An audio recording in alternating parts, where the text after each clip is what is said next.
এটা আসলে কোনো বিপ্লব নয়, এটা একটি গণঅভ্যুত্থান।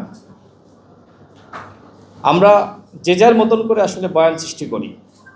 কেউ বলি জুলাই বিপ্লব, কেউ বলি জুলাই গণঅভ্যুত্থান, যার কাছে যেমনটি মনে হয়। তবে আমার কাছে যেটি মনে হয়, শুধু বাংলাদেশ না, পৃথিবীর ইতিহাসে এ ধরনের একটি গণতান্ত্রিক আন্দোলন, যেখানে আমাদের যোদ্ধাদের হাতে অস্ত্র নাই, যেখানে আমাদের বোনেদের হাতে অস্ত্র নাই, তারপরেও গুলি চালাচ্ছে, তারা বুকটা পেতে দিচ্ছে।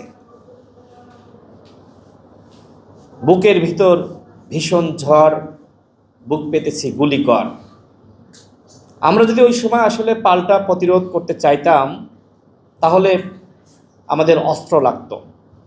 তবে দেশ যেদিকে যাচ্ছিল, যদি হাসিনা পদত্যাগ না করত, ক্ষমতা না ছাড়ত, তাহলে হয়তো বাংলাদেশ একটা বিপ্লবের দিকে বা যুদ্ধের দিকেই অবধারিত হতো।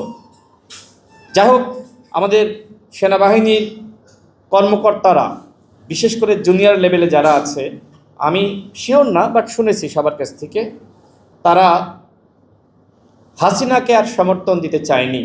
তাদের সিনিয়র অফিসারদেরকে বলেছে যে আমরা আর হাসিনার পক্ষে কাজ করতে পারবো না। এরপরে 3 আগস্ট জেনারেলদের বৈঠক হয়, সেখানে ঊর্ধ্বতন আরও কর্মকর্তারা ছিলেন। সিদ্ধান্ত হয় হাসিনার পক্ষে গিয়ে শেখ হাসিনার ক্ষমতা রক্ষার জন্য সেনাবাহিনী কাজ করবে না। এই সংবাদ নিশ্চয়ই হাসিনার কাছে পৌঁছে যায় বা তার কাছে পৌঁছে দেওয়া হয়।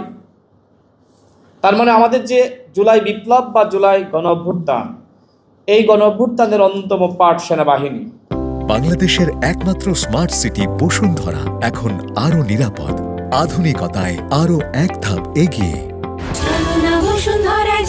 আমরা দেখেছি পরবর্তীতে সেনাবাহিনীর ভূমিকাকে নানানভাবে প্রশ্নবিদ্ধ করা হয়েছে, নানানভাবে তাদেরকে ভিলিফাই করার চেষ্টা করা হয়েছে, এখনো করা হচ্ছে।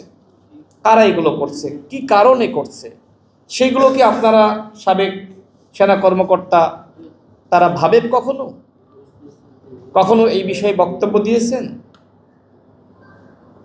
বাংলাদেশে যখনই সংকট শুরু হয়েছে, সেই সংকটে জনগণের কাতারে এসে জনগণের পাশে দাঁড়িয়েছে সেনাবাহিনী। নিশ্চয়ই আপনারা সেই ভিডিওগুলো দেখেছেন, যারা সেখানে উপস্থিত ছিলেন না, যে সেনাবাহিনী জনগণের সাথে আওয়ামী লীগ এবং পুলিশকে প্রতিহত করছে, পাল্টা গুলি চালাচ্ছে পুলিশের দিকে। চালিয়েছে না? চালিয়েছে তো। অনেকে স্লোগান দিয়েছে এই মুহূর্তে দরকার সেনাবাহিনী সরকার। দিয়েছে না? দিয়েছে তো নাকি? 4 তারিখেও দিয়েছে, 5 তারিখেও দিয়েছে। অর্থাৎ আমরা হয়তো এদেশের জনগণ, আমি ধরেই নিলাম যে হাসিনা পতনের আন্দোলনের 99% সফলতা আমাদের, বাকি 1% এই 1% সেনাবাহিনী আমাদের সমর্থন দিয়েছে। আপনারা বলেন যে আপনি 99 অর্জন করলেন, আপনি 100 পাইলেন না, তাহলে কি হাসিনার পতন হতো? হতো না। তার মানে এক্ষেত্রে আমাদের প্রত্যেকের ভূমিকা আছে। সেনাবাহিনী বলেন, শিক্ষার্থী বলেন, যুবরা বলেন, বাংলাদেশের প্রত্যেকটা মানুষের ভূমিকা আছে। সাংস্কৃতিক কর্মী, শিল্পীরা, আইনজীবীরা, সাংবাদিকরা। এই গণঅভ্যুত্থানে 6 জন সাংবাদিক শহীদ হয়েছে না? এই গণঅভ্যুত্থানে আইনজীবীরা শহীদ হয়েছে। এই গণঅভ্যুত্থানে শিল্পীরা, সাংস্কৃতিক কর্মীরা তারা আহত হয়েছে। এই গণঅভ্যুত্থানে যে যার জায়গা থেকে ভূমিকা রেখেছে।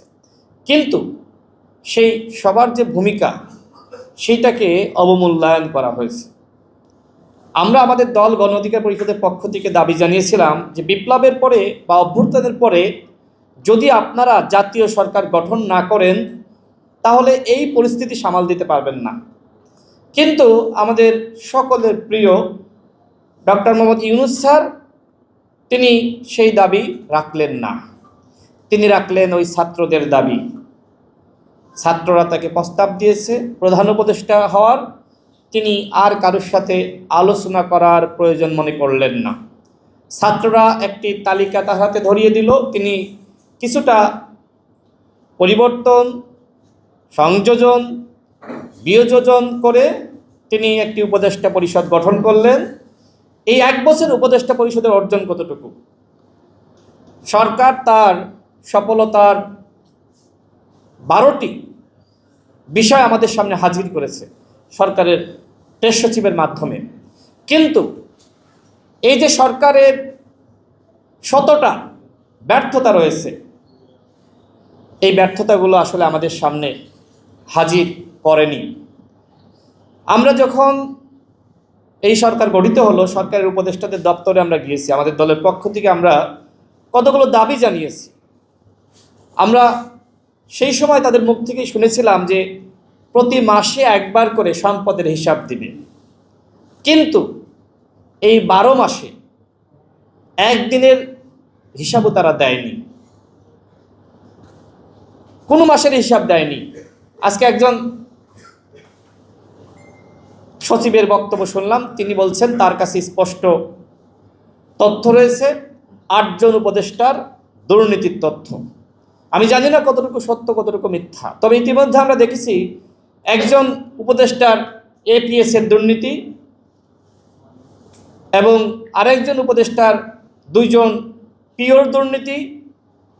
আরও আমরা দেখেছি যে একজন উপদেষ্টার স্বামী, তার বিরুদ্ধে গণমাধ্যমে সংবাদ প্রকাশিত হয়েছে, তিনি নসরুল হামিদ বিপুর সম্পদ পাহারা দিচ্ছেন। এমনকি আমাদের প্রধান উপদেষ্টা তিনি কনফ্লিক্ট অফ ইন্টারেস্টে জড়িয়ে পড়েছেন। জনশক্তি রপ্তানি কোম্পানি, স্টার্লিং, গ্রামীণ বিশ্ববিদ্যালয়, তার নামের মামলাগুলো তুলে নেওয়া, এরকম আরও অনেকগুলো কনফ্লিক্ট অফ ইন্টারেস্টে তিনি জড়িয়েছেন। তো যাই হোক, এই সরকারের কাছ থেকে আমাদের অনেক প্রত্যাশা ছিল যে বাংলাদেশকে তারা পরিবর্তন করে ফেলবেন, কিন্তু 1 বছরে তারা শুধুমাত্র এই উপদেষ্টা পরিষদের পরিবর্তন করেছেন।